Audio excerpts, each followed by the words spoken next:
이보시오. 누구 없소? 성주는 떨리는 목소리로 문을 두드렸습니다. 안에서 조심스러운 여인의 목소리가 들렸습니다. 누구시오? 아, 나는 지나가는 나그네이온데 눈이 너무 많이 와서 하룻밤 묵어갈 수 없겠소? 잠시 침묵이 흘렀습니다. 문틈으로 여인이 조심스레 성준을 살폈습니다. 나리, 저는 혼자 사는 과부이온데 사정은 딱하시나 함부로 사내를 드릴 수는 없습니다. 문이 다시 닫혔습니다. 성준은 절망했습니다. 이대로라면 정말 얼어 죽을 판이었습니다. 그때 성준은 품속의 옷가락지를 만졌습니다. 죽은 아내에게 주려고 샀던 것인데 병이 깊어져 끝내 전하지 못한 물건이었습니다. 죽은 아내를 생각하며 성준은 품고 다녔는데 이제는 어쩔 수 없었습니다. 이보시오. 잠시만 나와 보시오. 아직 안 가셨소. 나리, 이보시오. 이 눈길에 계속 가다가는 내가 죽겠소. 이 옷가락지를 우선 맡길 테니 하룻밤만 재워주시오.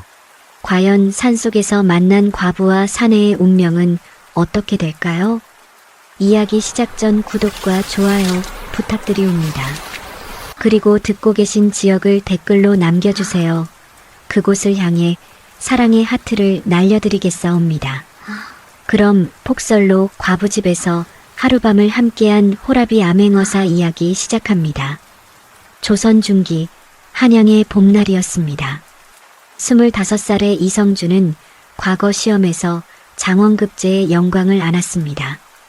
어린 시절부터 수재로 소문났던 그였지만 이날의 기쁨은 각별했습니다.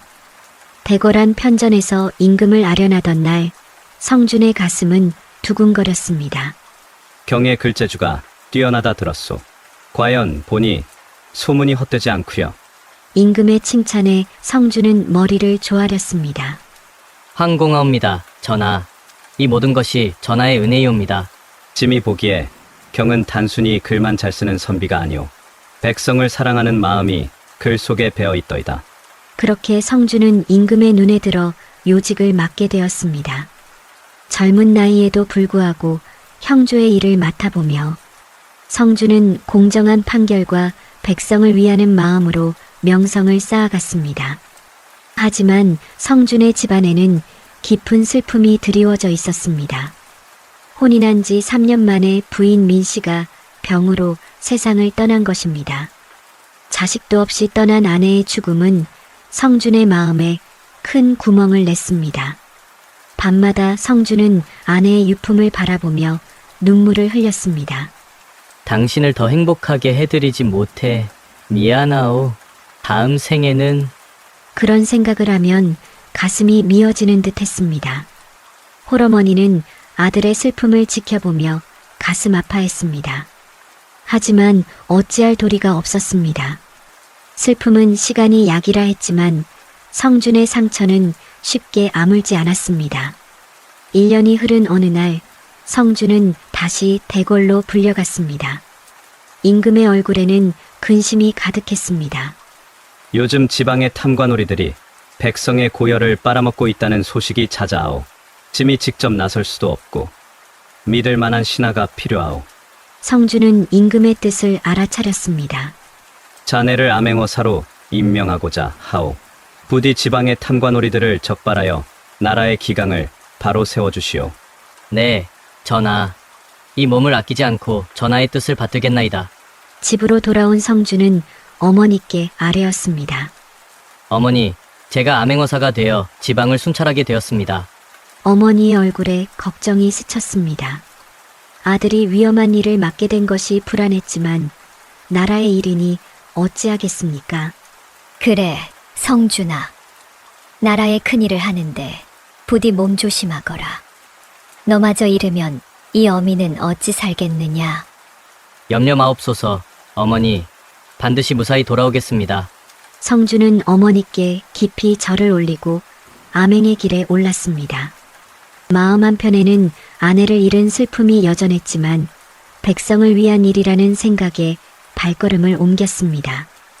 그렇게 지방을 전전한 지 1년째 되던 겨울이었습니다. 충주고을을 지나던 성준은 산길에서 갑작스러운 폭설을 만났습니다. 이런 큰일이구나. 이 눈을 어찌 피한단 말인가. 하늘에서는 눈이 쏟아지듯 내렸고 사방은 하얗게 뒤덮여 길을 분간할 수조차 없었습니다. 성주는 발을 헛디뎌 넘어지기를 여러 번 온몸이 얼어붙는 듯 했습니다. 이대로는 얼어 죽겠구나. 부인, 내가 이렇게 당신 곁으로 가게 되는 것이오? 그때였습니다. 저 멀리 희미한 불빛이 보였습니다. 성주는 마지막 힘을 다해 그 불빛을 향해 걸어갔습니다. 산속 깊은 곳에 조그만 초가집이 있었습니다. 이보시오. 누구 없소? 성주는 떨리는 목소리로 문을 두드렸습니다. 안에서 조심스러운 여인의 목소리가 들렸습니다. 누구시오? 아, 나는 지나가는 나그네이온데 눈이 너무 많이 와서 하루밤 묵어갈 수 없겠소? 잠시 침묵이 흘렀습니다. 문틈으로 여인이 조심스레 성준을 살폈습니다. 나리, 저는 혼자 사는 과부이온데 사정은 딱하시나 함부로 사내를 드릴 수는 없습니다. 문이 다시 닫혔습니다. 성준은 절망했습니다. 이대로라면 정말 얼어 죽을 판이었습니다. 그때 성준은 품속의 옷가락지를 만졌습니다. 죽은 아내에게 주려고 샀던 것인데 병이 깊어져 끝내 전하지 못한 물건이었습니다. 죽은 아내를 생각하며 성준은 품고 다녔는데 이제는 어쩔 수 없었습니다. 이보시오. 잠시만 나와 보시오. 아직 안 가셨소. 나리, 이보시오. 이 눈길에 계속 가다가는 내가 죽겠소. 이 옷가락지를 우선 맡길 테니 하룻밤만 재워주시오. 문이 조금 열리더니 여인이 옷가락지를 보았습니다. 달빛에 비친 옷가락지는 영롱하게 빛났습니다. 옥정이라는 이름의 그 여인은 마음이 흔들렸습니다. 저 옷가락지면 귀한 물건이로구나. 저분도 보통 나그네는 아닌 듯한데 하지만 과부인 내가 함부로 사내를 드리면 하지만 눈은 점점 더 거세게 내렸고 나그네의 목숨이 위태로워 보였습니다. 옥정은 마침내 결심했습니다. 나리, 귀한 옷가락지 같은데 그것은 넣어두시고 눈이 많이 오니 어쩔 수 없이 집에 들이기는 하나 딴짓은 하면 안 돼요. 걱정 마시오. 부인, 나를 믿으시오. 옥정은 문을 열고 성준을 맞아들였습니다. 촛불 아래서 본 성준의 모습은 초라했습니다. 행색은 몰락한 선비 같았지만 눈빛만은 맑고 빛났습니다. 저분은 허튼 짓은 안 하실 것 같구나. 옥정은 성준을 천천히 훑어보았습니다. 나이는 자신보다 조금 어려 보였지만 얼굴에는 풍파를 겪은 듯한 깊이가 있었습니다. 산속이라 방이 하나밖에 없소. 여기서 함께 묵어야 할 것 같습니다. 나리, 괜찮소. 부인, 내 여기 윗목에서 잠을 청하리다. 옥정의 마음도 복잡했습니다. 남편이 죽고 1년 이렇게 사내와 한 방에 있게 되다니. 하지만 어쩔 수 없는 일이었습니다. 어찌되었든 오셨으니 밥이라도 한 끼 올리리다. 옥정은 부엌으로 가서 저녁을 준비했습니다. 손은 밥을 짓고 있었지만 마음은 어지러웠습니다. 과부의 몸으로 이래도 되는 것일까? 하지만 사람의 목숨을 그냥 보고만 있을 수는 없지 않은가. 성준도 방 안에서 마음을 가다듬고 있었습니다. 아내가 떠난 후 처음으로 여인의 집에 들어온 것입니다. 죄책감과 함께 묘한 감정이 밀려왔습니다. 저녁상이 들어왔습니다. 소박하지만 정갈한 음식이었습니다. 옥정은 성준 앞에 상을 놓고 맞은편에 앉았습니다. 그런데 나리는 어쩌다 이런 산속에 오게 되셨소? 성준은 신분을 숨긴 채 대답했습니다. 아, 역마살이 있어서 지방 유람을 하던 중이오. 아, 그러셨소. 옥정은 성준의 말투와 몸가짐에서 범상치 않은 기품을 느꼈습니다. 이분은 그냥 선비가 아닌 것 같은데 성준도 물었습니다. 그런데 부인은 어쩌다 이런 산속에 혼자 사시오? 옥정의 눈에 슬픔이 어렸습니다. 저는 서방이 죽고 집안이 빚 때문에 안 좋아져서 이곳에 들어왔습니다. 아, 그러셨구려. 성준은 옥정의 처지가 가슴 아팠습니다. 자신도 배우자를 잃은 아픔을 알기에 그 슬픔이 얼마나 깊은지 짐작할 수 있었습니다. 식사를 마치고 둘은 한 방에서 잠을 청했습니다. 성주는 윗목에, 옥정은 아랫목에 누웠습니다. 하지만 잠은 쉽게 오지 않았습니다. 밤중에 성주는 옥정이 흐느끼는 소리를 들었습니다. 작게 조심스럽게 우는 소리였습니다. 저 여인도 많이 외로운 모양이구나. 나처럼. 성준의 가슴도 먹먹해졌습니다. 같은 아픔을 가진 두 사람이 폭설 속에서 만난 것이 우연일까? 아니면 하늘의 뜻일까? 다음 날 아침, 옥정은 일찍 일어나 밥을 지었습니다. 성준을 깨워 아침을 먹이는데 밖에서 거친 목소리가 들렸습니다. 계시오! 누구시오? 이보시오!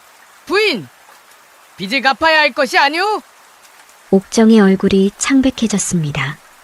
성준은 무슨 일인가 싶어 귀를 기울였습니다. 이틀을 더 주겠소. 그때까지 빚을 못 갚으면 그때는 부인을 내려가겠소. 문이 닫히고 발소리가 멀어졌습니다. 옥정은 그 자리에 주저앉아 눈물을 흘렸습니다. 부인, 무슨 일이오? 성준이 물었습니다. 옥정은 눈물을 닦으며 대답했습니다. 죽은 남편이 남긴 빚이 100냥이었습니다. 를 정리하고 많이 갚았지만 아직도 30냥이 남았습니다. 성준의 가슴이 저렸습니다. 백성들을 괴롭히는 탐관오리들과 고리대 금업자들, 암행어사로서 바로 잡아야 할 일이 여기에도 있었던 것입니다. 부인, 너무 걱정 마시오. 방법이 있을 것이오. 고맙습니다. 나리. 하지만 이틀 안에 어찌하겠습니까? 옥정은 그날도 산으로 향했습니다. 약초를 캐어 팔아 조금이라도 빚을 갚아야 했습니다. 성주는 옥정을 따라갔습니다. 부인, 내가 돕겠소. 나리, 괜찮습니다. 나리도 하실 일이 있으실 텐데. 아니요. 내가 신세를 졌으니 이 정도는 해야 하오. 둘은 함께 산을 헤매며 약초를 캤습니다. 눈 쌓인 산길을 걸으며 성주는 옥정의 고단한 삶을 느꼈습니다. 저렇게 하루하루 살아가는 것이 얼마나 힘든 일인가. 옥정도 성준의 마음씨에 감동했습니다. 저분은 정말 좋은 분이시구나. 벌써 떠나셨어도 되는데 이렇게 나를 도와주시다니. 장에 가서 약초를 팔고 겨우 2냥을 마련했습니다. 하지만 30냥에는 한참 모자랐습니다. 이틀 후 다시 빚쟁이들이 들이닥쳤습니다. 부인, 계시오? 옥정은 떨리는 손으로 문을 열었습니다. 빚 30냥을 받으러 왔소이다. 여기 2냥이요. 조금만 더 시간을 주시면 꼭 갚겠습니다. 안 돼요. 오늘 내야 하오. 오늘 안 내면 부인을 내려가겠소. 그때 성준이 나섰습니다. 이보시오. 이렇게 함부로 사람을 협박해서야 되겠소? 당신은 뭔데 나서시오? 빠지시오. 고리대 금업자들은 큰 소리로 위협했습니다. 성준은 더 이상 참을 수 없었습니다. 아니, 내가 누군 줄 아느냐? 이 사람들이 내가 바로 암행. 퍽! 성준이 자신의 정체를 밝히려던 순간 고리대 금업자 한 명이 몽둥이로 성준의 뒤통수를 쳤습니다. 성준이 쓰러졌습니다. 나리, 나리. 옥정은 깜짝 놀라 성준을 안았습니다. 성준의 머리에서 피가 흘렀습니다. 얘들아, 인연을 끌고 가자. 안 돼요. 놓으세요. 옥정은 발버둥 쳤지만 소용없었습니다.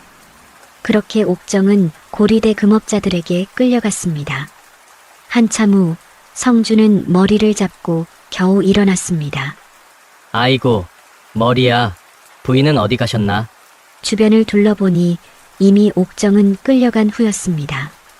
성준의 가슴에 분노가 치밀어 올랐습니다. 내 저 놈들을 가만 안 놔두겠다. 성준은 고을로 향했습니다. 그리고 조심스럽게 고리대 금업자들과 현감에 대해 조사하기 시작했습니다. 며칠간의 조사 끝에 놀라운 사실들이 드러났습니다. 고리대 금업자들은 현감 박팽호와 한패였습니다. 그들은 악덕하게 고리로 백성들의 고열을 짜내고 재물을 빼앗았습니다. 현감은 이를 눈감아주고 폭리를 취했습니다. 더 충격적인 것은 옥정이 현감이 전부터 눈독을 들이고 있던 여인이었다는 사실입니다. 현감은 일부러 빚을 못 갚게 이자를 늘려 고리대 금업자들에게 옥정을 자신에게 데려오도록 한 것이었습니다. 성주는 치가 떨렸습니다. 저런 파렴치한 놈들이 내가 반드시 응징하고야 말겠다. 백성들을 만나 증언을 모으고 장부를 확인하고 증거를 확보했습니다. 옥정과 같이 빚에 허덕이는 백성들의 재산을 탈취한 정황과 현감의 비리들이 낱낱이 밝혀졌습니다. 얼마 후 현감 박팽호는 옥에 갇힌 옥정을 불러들였습니다. 관아의 마당에서 박팽호는 옥정을 노려보았습니다. 내 인연, 이쯤 하면 내 수청을 들 것이지. 왜 이렇게 반항하느냐? 옥정은 눈물을 흘리며 고개를 저었습니다. 사또, 시간을 주시면 빚을 갚을 수 있습니다. 저는 사또의 수청을 들 수 없습니다. 내가 내 수청을 들면 그 빚을 다 탕감해주겠다고 하지 않느냐? 그럴 수는 없습니다, 사또. 옥정은 죽은 남편을 생각했습니다. 그리고 성준을 생각했습니다. 나리, 어찌 되셨을까? 내가 나리를 죽게 만든 것은 아닐까? 내 년이 정녕 그렇게 거절한다면 정신을 차리도록 해주마. 여봐라. 전 년을 내려가 곤장 30대를 쳐라. 옥정은 눈을 감았습니다. 이제 끝이구나. 그때였습니다. 암행어사 출두요! 암행어사 출두요! 우렁찬 목소리와 함께 문이 활짝 열렸습니다. 성준이 포졸들을 이끌고 들이닥쳤습니다. 현감 박팽호는 들으라! 성준은 마패를 높이 들었습니다. 박팽호는 얼굴이 새하얗게 질렸습니다. 내가 백성들의 고열을 빨아먹은 모든 행적을 다 가지고 있다! 임금의 명으로 너를 벌하노라! 현감 박팽호를 포박하라! 아니, 이게 무슨 일이오? 나는 죄가 없소. 닥쳐라! 여기 이렇게 증거가 차고 넘친다! 성준은 두툼한 서류 뭉치를 내밀었습니다. 백성들의 증언, 장부의 기록, 모든 것이 명백했습니다. 그리고 고리대 금업자 놈들도 모조리 잡아들여라! 포졸들이 우르르 몰려들어 박팽호와 고리대 금업자들을 결박했습니다. 옥정은 이게 무슨 일인가 싶어 멍하니 성준을 바라보았습니다. 자신을 구하러 온 암행어사가 그 초라한 나그네였다니. 부인, 괜찮소? 성준이 다가와 물었습니다. 옥정은 그제야 정신을 차리고 고개를 숙였습니다. 어사나리인 줄 몰라 뵈어 죄송합니다. 아니요, 부인. 오히려 덕분에 이 고을의 문제를 해결하게 되었소. 이제 안심하시오. 감사합니다. 어사나리. 옥정의 눈에서 눈물이 흘렀습니다. 하지만 이번에는 슬픔의 눈물이 아니라 안도와 감사의 눈물이었습니다. 그날 이후 성준은 고을을 정리하느라 바빴습니다.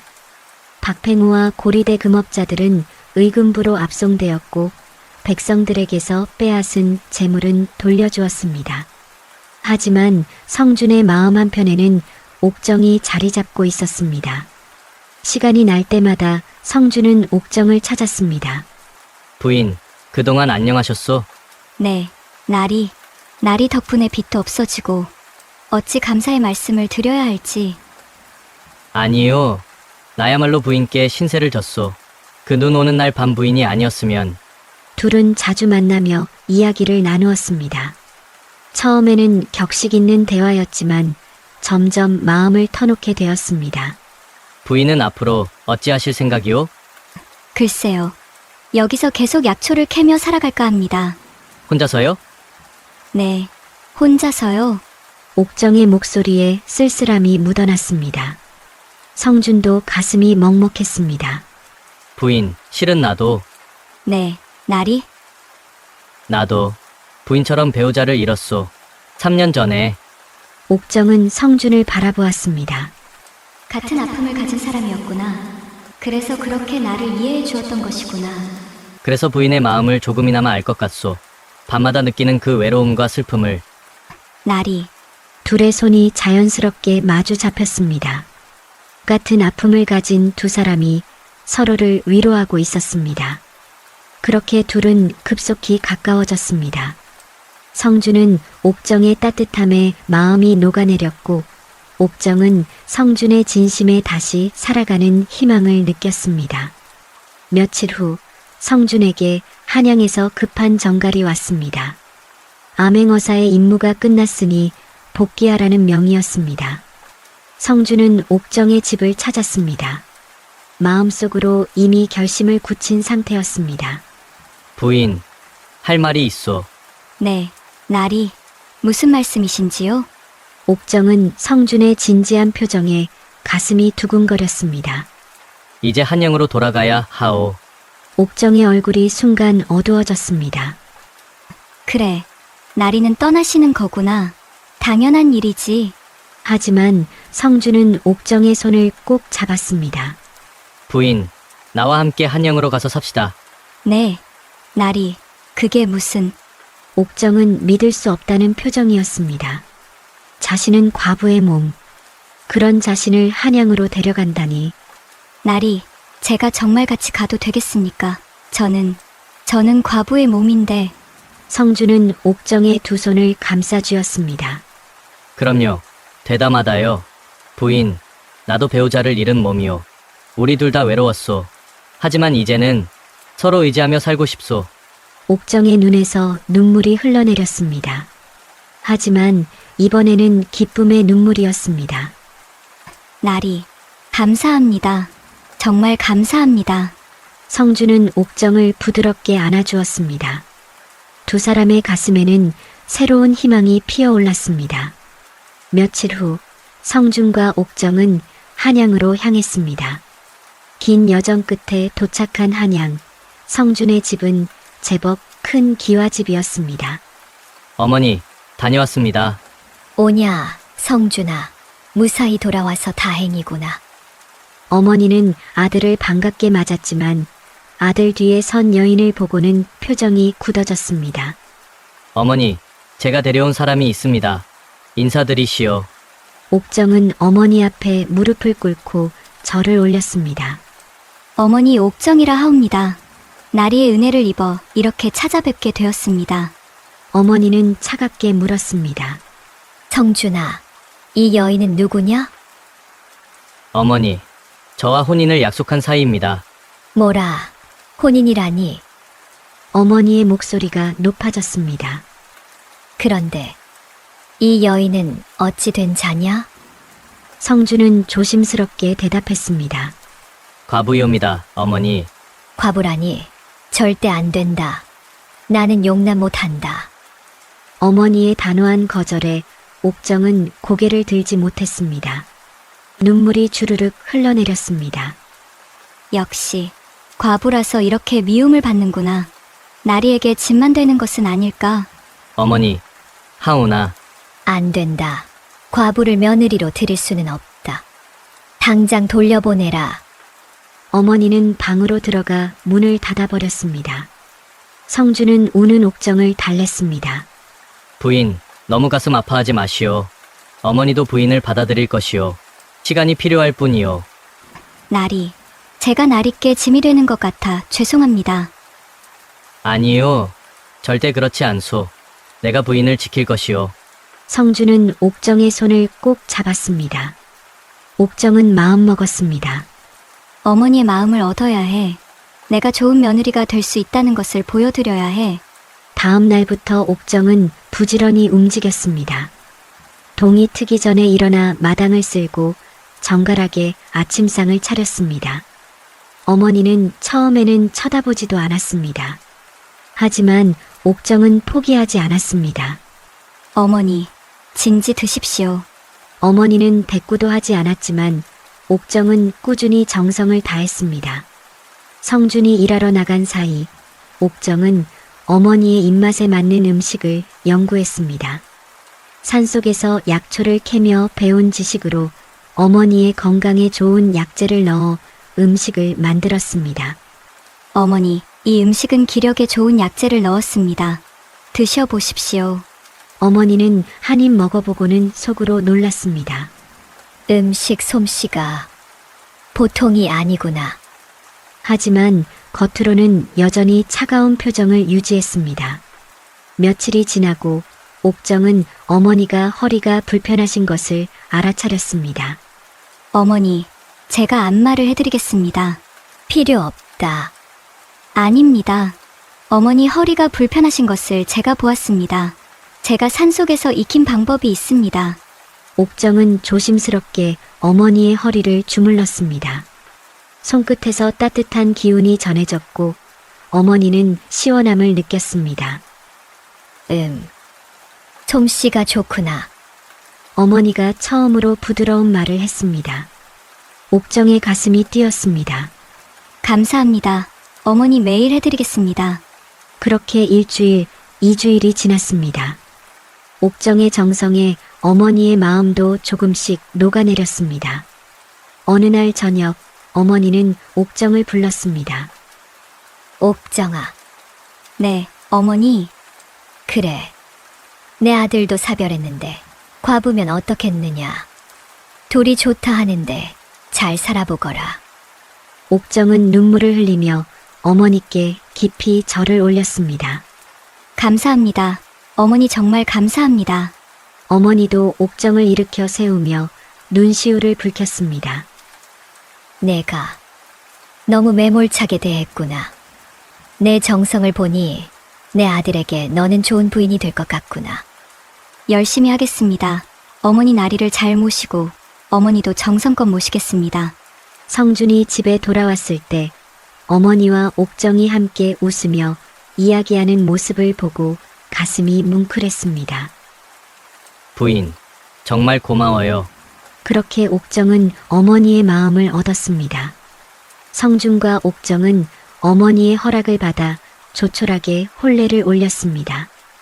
혼례식 날 옥정은 고운 혼례복을 입고 성준 앞에 섰습니다. 성준도 의관을 갖춰 입고 옥정을 바라보았습니다. 오늘부터 우리는 부부가 되었소. 네, 나리, 아니, 서방님. 옥정은 수줍게 웃었습니다. 성준의 가슴이 두근거렸습니다. 오랜만에 느끼는 설렘이었습니다. 첫날 밤 성준과 옥정은 신방에 마주 앉았습니다. 촛불이 은은하게 두 사람을 비췄습니다. 부인, 네, 서방님.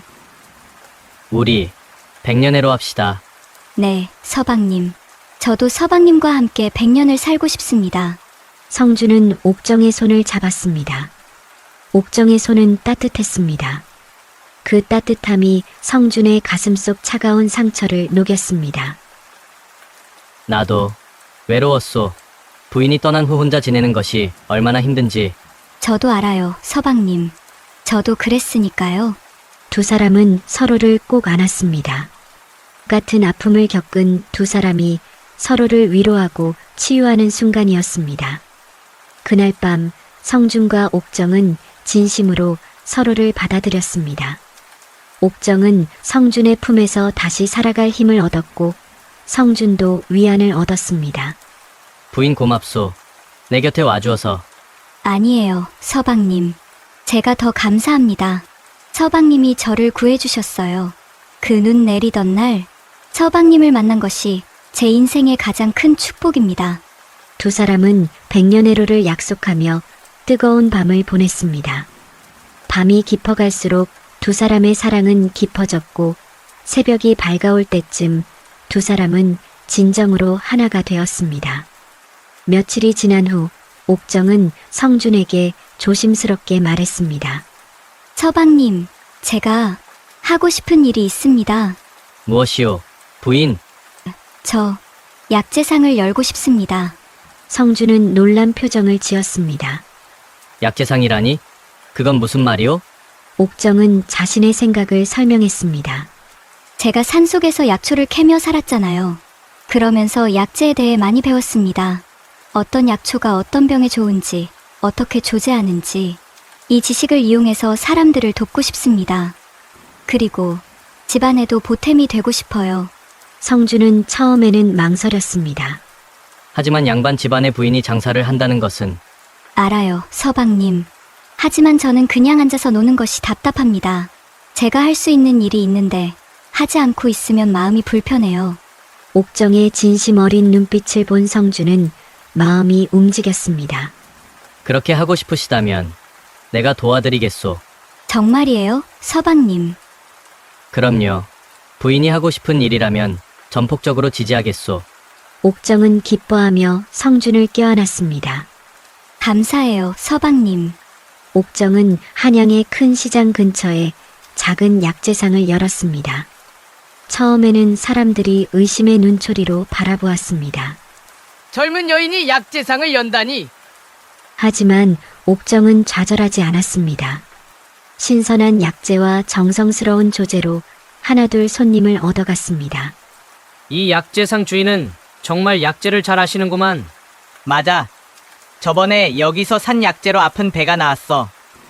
소문이 퍼지면서 약재상은 점점 번창했습니다. 옥정은 좋은 약재만을 엄선해서 팔았고 가난한 사람들에게는 싸게 약재를 주기도 했습니다. 부인, 돈이 없어서 약을 살 수가 없습니다. 괜찮습니다. 이 약재를 가져가세요. 건강이 먼저입니다. 옥정의 선행은 더 많은 사람들의 마음을 움직였습니다. 약재상은 한양에서 가장 믿을 만한 약재상으로 자리 잡았습니다. 성주는 옥정의 성공을 보며 자랑스러워했습니다. 부인 정말 대단하오. 이렇게 성공할 줄은 몰랐소. 서방님의 지지가 있었기에 가능했어요. 그리고 산속에서 외롭게 약초를 캐던 그 시절이 있었기에 오늘이 있는 것 같아요. 옥정은 과거의 고통도 이제는 감사하게 받아들일 수 있었습니다. 그 모든 것이 지금의 행복을 위한 과정이었다고 생각했습니다. 몇 년 후 옥정은 아들을 낳았습니다. 성주는 아들을 안고 기뻐했습니다. 부인 고맙소. 내게 아들을 안겨주어서. 저야말로 감사해요, 서방님. 이렇게 행복한 가정을 이루게 해주셔서. 어머니도 손자를 보며 눈물을 흘렸습니다. 너희들이 이렇게 행복하니 내가 다 기쁘구나. 어머님, 모두 어머님 덕분입니다. 그로부터 2년 후 옥정은 예쁜 딸도 낳았습니다. 집안은 웃음소리로 가득했습니다. 성주는 조정에서 더욱 중요한 직책을 맡았고 옥정의 약재상도 계속 번창했습니다. 집안은 경제적으로 넉넉해졌고 무엇보다 가족의 사랑이 넘쳤습니다. 어느 저녁 온 가족이 마당에 앉아 있었습니다. 어머니는 손자 손녀를 무릎에 앉히고 성준과 옥정은 손을 잡고 앉아 있었습니다. 서방님, 기억하세요? 그 눈 내리던 날, 그럼요. 어찌 있겠소. 그날이 우리의 운명을 바꾼 날이지요. 그때는 정말 힘들었어요. 빚에 쪼들리고 혼자 외롭게 살고. 하지만 지금 생각하면 그 모든 것이 서방님을 만나기 위한 과정이었던 것 같아요. 성주는 옥정의 손을 꼭 잡았습니다. 나도 그렇소. 부인을 잃고 외로웠던 시절. 하지만 당신을 만나 다시 행복을 찾았소. 우리 정말 운명이었던 것 같소. 아들이 물었습니다. 아버지, 어머니는 어떻게 만나셨어요? 성준과 옥정은 서로를 바라보며 미소 지었습니다. 그건 말이다. 눈이 많이 내리던 어느 겨울날이었단다. 성주는 아이들에게 자신과 옥정의 이야기를 들려주기 시작했습니다. 폭설 속에서의 만남, 고리대 금업자들과의 싸움, 암행어사로서의 정체를 밝히던 순간 아이들은 눈을 반짝이며 이야기를 들었습니다. 우와, 아버지가 어머니를 구해주셨구나. 그래, 아버지는 정말 멋진 암행어사였단다. 옥정이 웃으며 말했습니다. 성준도 웃었습니다. 그렇게 성준과 옥정의 가족은 행복하게 살아갔습니다. 어려움도 있었지만 서로 사랑하고 의지하며 모든 것을 이겨냈습니다. 성준은 조정에서 백성을 위해 일했고 옥정은 약재상을 통해 사람들을 도왔습니다. 두 아이는 건강하게 자라며 부모의 사랑을 듬뿍 받았습니다. 밤하늘에는 별들이 반짝였습니다. 그 별빛 아래서 성준과 옥정은 서로를 바라보았습니다. 부인 당신을 만나 정말 행복하오. 저도요, 서방님. 서방님과 함께라면 어떤 어려움도 이겨낼 수 있어요. 두 사람은 손을 꼭 잡았습니다. 그 손에는 서로를 향한 사랑과 신뢰가 가득했습니다. 폭설 속에서 시작된 인연은 이렇게 아름다운 사랑으로 꽃피웠습니다. 이렇게 암행어사 이성준과 과부 옥정의 사랑 이야기는 행복한 결말을 맞이했습니다. 폭설 속에서 시작된 인연은 평생의 사랑으로 이어졌고 그들의 후손들은 오래도록 그 아름다운 사랑 이야기를 전해 내려갔습니다.